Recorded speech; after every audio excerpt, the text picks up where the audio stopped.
Hello Muaz शरीफ, पिछले दिनों मैं 4 जुलाई की छुट्टियों पे कोस्टा रिका गया था, जो कि सेंट्रल अमेरिका का एक मुल्क है। बहुत ही खूबसूरत मुल्क है, लश ग्रीन, और बहुत हमने एंजॉय किया। तो वहाँ पे जो बहुत से एक्सपीरियंसेस हैं वो मैं डिफरेंट वीडियोज़ और पिक्चर्स के ज़रिए डिफरेंट वीडियोज़ में आप लोगों के साथ शेयर करूँगा और अपने एक्सपीरियंसेस शेयर करूँगा, और इन्फॉर्मेशन आपको मिलेगी बहुत कि फ्यूचर में आपने ट्रैवल करना हो इन इलाकों में तो what to do and what to enjoy. वहाँ पे जो ये वीडियो है ये स्पेशली इसलिए बड़ा इंटरेस्टिंग है कि हमारे प्लान में नहीं था। हम एक जगह जा रहे थे तो हमने अचानक देखा कि बहुत खूबसूरत कॉफ़ी प्लांटेशन है, और वो कॉफ़ी प्लांटेशन में सबसे मज़ेदार बात मुझे ये लगी, ये स्टारबक्स वालों की कॉफ़ी प्लांटेशन थी। और लेटर ऑन मालूम हुआ कि ये दुनिया में स्टारबक्स वालों की वाहिद कॉफ़ी प्लांटेशन है जिसको वो ओन करते हैं। वो अंदर हम गए और हमने बहुत एंजॉय किया। इन्फॉर्मेशन मिली कि कॉफ़ी का पूरा सफ़र एक बीज से लेके और फिर पौधे तक, और उसके बाद कटाई तक, उसके बाद पूरा उसका जो प्रोसेस होता है वो गुजार के दोबारा हमारी कॉफ़ी टेबल तक कैसे आती है। तो इन चीज़ों को हमने एंजॉय किया, इसको मैं शेयर कर रहा हूँ। इसके अलावा दूसरी वीडियोज़ आपके साथ शेयर करूँगा। प्लीज़ इस चैनल को सब्सक्राइब कीजिए, इसको शेयर कीजिए और इसको एंजॉय कीजिए। Thank you very much, and let's go towards the video. The only coffee farmer Starbucks owns in the world. Now the name is because of the Alsace region. चलते हैं हम coffee के सफ़र की तरफ। सबसे पहले इस प्लांटेशन के बारे में, ये प्लांटेशन जो है ये कोई और शख्स ओन करता था अप टू 2013। उसके बाद इसको स्टारबक्स ने 2013 में ख़रीद लिया, और इसका नाम अभी भी उस शख्स के रिस्पेक्ट में उसी के नाम पे है जो उसने एक्चुअली अपनी वालिदा के नाम पे रखा था। और इसके बाद चलते हैं पौधे के सफ़र की तरफ। सबसे पहले जो है इसके लिए बेहतरीन बीज का चुनाव लाजमी है। तो कॉफ़ी के बीज जो है उनको बड़ी एहतियात के साथ, जो बीन का ये किस्म होती है जिसको सुखाया होता है, तो वो बड़ी ज़रूरी है कि वो सही हो, क्योंकि अगर बीज सही नहीं होगा तो पौधा जहर बात है, सही नहीं होगा, नहीं उगेगा। तो पौधे जो इसके लिए है, ये स्टारबक्स वाले बहुत एहतियात से, कई किस्मों की कॉफ़ी है, उनके डिफरेंट नाम है, मगर उसके अंदर फिर बीज जो है उसका चुनाव बहुत बेहतरीन ज़रूरी है। जब पौधे को उगाते हैं तो जैसे दूसरे इलाके के पौधे हैं, वो दूसरी चीज़ों के पौधे हैं, वो 2, ढाई, 3, 4 दिन के अंदर फूट जाते हैं, मगर कॉफ़ी जो है ये तकरीबन 2.5 महीने लेती है फूटने में सिर्फ। और ये हमेशा 2 पत्तियों की शक्ल में फूटता है, और उसमें एक राइट और एक लेफ़्ट को 2 तरफ की पत्ती होती है, और इस तरीके से हर जो लेवल का पौधा नेक्स्ट पत्ता निकलेगा वो भी इस तरह से 2-2 करके निकलते हैं। तो इसी तरीके से इसके ये जो पौधे 4 स्टेजेस दिखाई गई हैं। एक बिल्कुल छोटा, इसको ये सोल्जर कहते हैं, फिर उससे बड़ा, और ये बड़ा होकर इसकी शक्ल क्या बनती जाती है।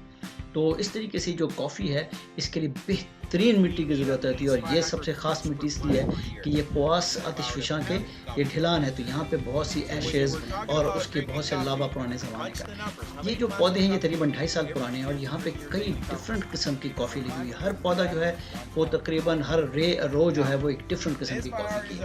ये इसमें कॉफ़ी लग चुकी है। कॉफ़ी जो इसको चुना जाता है, यानी कि एक दाने को, ये तकरीबन नवंबर से लेकर और अप्रैल तक चुना जाता है, और सुबह 7 से लेके और 2 बजे तक चुनते हैं, क्योंकि फिर गर्मी ज़्यादा हो जाती है। तो यहाँ पे हम देखा होगा लोगों ने रुमाल बांधे हुए, सिर्फ इसलिए ये एक निशानी कि ये आप वर्कर्स हैं, और नंबर 2 ये कॉफ़ी से बचाव के लिए ये काम ये कर रहे हैं। ये जो पौधे हैं यहाँ पे एक दफ़ा कॉफ़ी निकल आती है जो आपको नज़र आएगी, सेकंड टाइम उस जगह पे दोबारा कॉफ़ी नहीं निकलती, इसलिए पौधे की ट्रिमिंग लाजमी है। तो उसके शाखों को काटा जाता था कि नई शाखें निकलें, और नेक्स्ट टाइम उसके ऊपर कॉफ़ी जो है वो सही तरीके से आ सके। कॉफ़ी जो है इसको सब्ज़ रंग से स्टार्ट हुई है, और ये होते होते लाल हो जाती है। जब आप कॉफ़ी को चुनते हैं तो एहतियात रखनी पड़ती है कि सिर्फ लाल वाली कॉफ़ी बीन चुनी जाए, ना कि उसके साथ अगर कोई ऑरेंज या येलो या ग्रीन अगर वो गई तो कॉफ़ी की क्वालिटी जो है वो बहुत बुरी तरह से ख़राब हो जाती है। ये टोकरियाँ होती हैं जो लोग लेके चलते हैं, और इसके अंदर जो है कॉफ़ी भरी जाती है। ये सबसे पहले कॉफ़ी का एक फूल है, जो कॉफ़ी के फूल के बाद कॉफ़ी निकलती है। तो इस तरह से टोकरी लेके लोग वर्कर जो हैं ये करते हैं। और ये जो आप देख रहे हैं पौधे, ये तकरीबन जो है 5 से 7 साल पुराने पौधे हैं। तो इनके अंदर से जो भी कॉफ़ी होती है वो लाजमी सिर्फ पौधे पे ही पकती है। अगर उसको तोड़ लें, जैसे आम को या किसी और फल को या केले को तोड़ा जाता है और पाल लगाते हैं कि वो बाद में पक जाएगा, कॉफ़ी ऐसे नहीं कर सकते। कॉफ़ी को सिर्फ पौधे पे ही पकना है, वरना ये सड़ जाती है। कॉफ़ी के अंदर बहुत सख्त मेहनत की ज़रूरत रहती है, कॉन्टिन्यूस और केयर की ज़रूरत होती है। जब ये कॉफ़ी टोक्यो में इकट्ठी करते हैं तो आके उसको मेजर किया जाता है इन ग्रीन बॉक्स में जो इस आदमी ने उठाए हुए हैं, और जो पीछे बड़ा वाला है वो सिर्फ ये है कि वो एक बड़ा कंटेनर है, तो तकरीबन ये कोई 20-25 कंटेनर का वो कंटेनर बनता है। जब ये भर जाते हैं तो इसको नीचे जहाँ ये खड़ा हो, ये एक जाली सी है, इसके अंदर फेंकते हैं, नीचे बहुत बड़ा इसका स्टोरेज है। ये जो आपने तस्वीर देखी, दिस इज़ कॉफ़ी बीन, ऊपर रेड है और अंदर उसकी बीन है। जब ये नीचे स्टोर हो जाता है तो स्टोर से इस पाइप के ज़रिए इस मशीन जो इस कंटेनर में आता है, यहाँ पानी भरा होता है।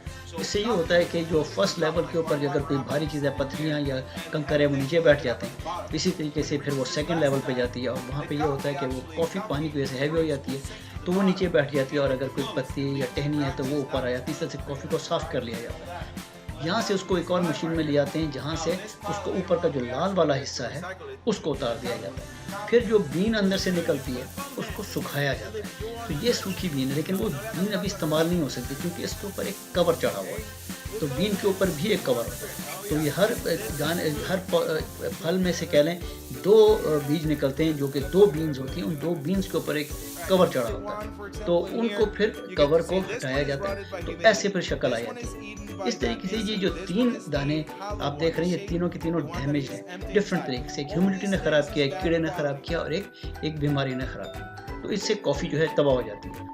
ये अच्छे बीज हैं इस तरह के। और ये जो एक मशीन है, ये यहाँ पे एक नायाब सी मशीन है जो सिर्फ इस जगह पे मौजूद है, क्योंकि ये इनकी एक वाहिद मशीन है जहाँ पे ये इस इलाके के लिए ख़ास किस्म की कॉफ़ी के लिए ख़ास तरीके से उसको जो है रोस्ट किया जाता है। तो ये इसके अंदर कॉफ़ी डालते हैं और यहाँ पे जो कॉफ़ी है इससे इसी जगह से मिलती है और किसी जगह और ये वाली कॉफ़ी नहीं मिलती, क्योंकि ये बेसिकली एक इनका प्रमोशन की जगह है।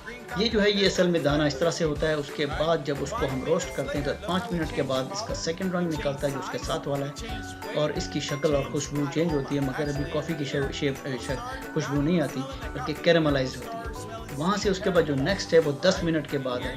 इसके अंदर कुछ कॉफ़ी की खुशबू आनी शुरू हुई है और इसका जो है रंग मज़ीद डार्क हो गया। और जो लास्ट वाला है जो ज़्यादा डार्क है, ये रोस्टेड कॉफ़ी है जिसको लाइट मीडियम रोस्ट कहते हैं। इससे ज़्यादा भी रोस्ट कर सकते हैं, इसको कम भी, मगर ये लाइट मीडियम रोस्ट कॉफ़ी है। तो जब इसको ओरिजिनल दाना डाला जाता है और वो 12 मिनट के बाद रोस्टेड कॉफ़ी होती है तो उसमें बहुत सी तब्दीलियाँ वाक़ई होती हैं। ज़ाहिर बात है, उसका रंग तब्दील होता है, उसका ज़ायक़ा तब्दील होता है, उसका साइज़ तब्दील होता है, उसका वज़न तब्दील होता है। तो ये जो देखते हैं अभी जो दाना है, ये जब ओरिजिनल था उस वक्त जो है जब डालते हैं मशीन में तो 7 पाउंड दाना होता है वो 5 पाउंड रह जाता है। तो 2 पाउंड जो है वो वज़न कम हो जाता है और दाने का साइज़ काफ़ी बढ़ जाता है। तो इस तरीके से ये कॉफ़ी जो है ये आप देख रहे होते हैं। तो इस कॉफ़ी को यहाँ से फिर जो है वो हमने रोस्ट किया था, उसके बाद फिर इसको ग्राइंड किया जाएगा।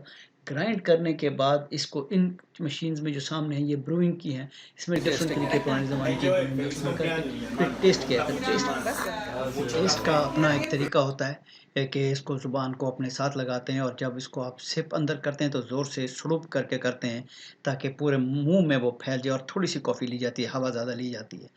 इस तरीके से ये कॉफ़ी का पूरा एक सफ़र था जो हमने देखा from the beginning to the end. इसके बाद हमें तो इसे बहुत मज़ा आया और आपको भी यकीनन इसको एंजॉय किया होगा। तो जैसे मैंने कहा था, इसको प्लीज़ सब्सक्राइब कीजिए और शेयर कीजिए ताकि ज़्यादा से ज़्यादा लोग इसको एंजॉय कर सकें।